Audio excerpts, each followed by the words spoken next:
Hello everyone. आज के इस लेक्चर में हम कवर करने वाले हैं पर्ट और सीपीएम में क्या अंतर होता है। ठीक है ना।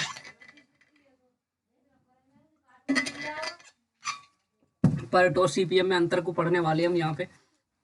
तो पर्ट क्या होता है? PERT is the project management technique. सबसे पहले तो आपको क्या याद रखना है कि ये हमारी प्रोजेक्ट मैनेजमेंट की टेक्निक है। ठीक है ना। ये हमारी प्रोजेक्ट मैनेजमेंट की टेक्निक होती है जो कि यूज की जाती है to manage the uncertain activity of a project. जो भी प्रोजेक्ट में अनअसर्टेन, जो भी बिना काम की चीजें एक्टिविटी यूज की जा रही है उसको मैनेज करना। वहीं पे अगर हम बात करें सीपीएम की, तो सीपीएम एक हमारी ये स्टैटिकल टेक्निक होती है। ये हमारी स्टैटिकल टेक्निक होती है जो कि प्रोजेक्ट मैनेजमेंट के लिए काम की जा रही है। तो वो हमारी कौन सी टेक्निक है? मैनेजमेंट टेक्निक है, प्रोजेक्ट जो कि अनसर्टेन एक्टिविटी को।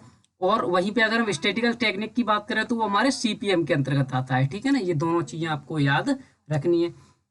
What is it? अब पर्ट क्या है? पर्ट एक ऐसी टेक्निक है जो कि प्लानिंग और कंट्रोल करती है किसको? टाइम को। वहीं पे सीपीएम एक ऐसा मेथड है जो कि कंट्रोल करता है कॉस्ट और टाइम को।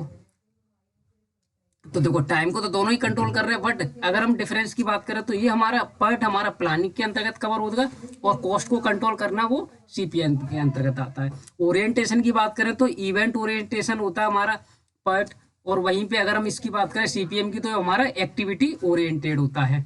वहीं पे हम इवोल्यूशन की बात करें तो involve as research and development project में पर्ट यूज किया जाता है। वहीं पे कंस्ट्रक्शन प्रोजेक्ट की बात करें तो वहां पे हमारा सीपीएम यूज किया जाता है। मॉडल की बात करें तो ये प्रोबेबिलिस्टिक मॉडल होता है हमारा पर्ट, और सीपीएम हमारा डिटर्मिनिस्टिक मॉडल होता है। ठीक है ना। वहीं पे अगर हम बात करें फोकस की, तो ये टाइम पे फोकस कर रहा है और ये हमारा टाइम कॉस्ट ट्रेड ऑफ पे, ये हमारा टाइम के साथ साथ किस पे?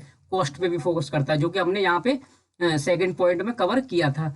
वहीं पे अगर हम एस्टिमेट की बात करें तो ये 3 टाइम एस्टिमेट करता है, और वहीं पे ये केवल 1 टाइम में ही एस्टिमेट कर लेता है सीपीएम। ठीक है ना। एप्रोप्रिएट की बात करें तो हाई प्रीसियस टाइम एस्टिमेट होता है हमारा ये।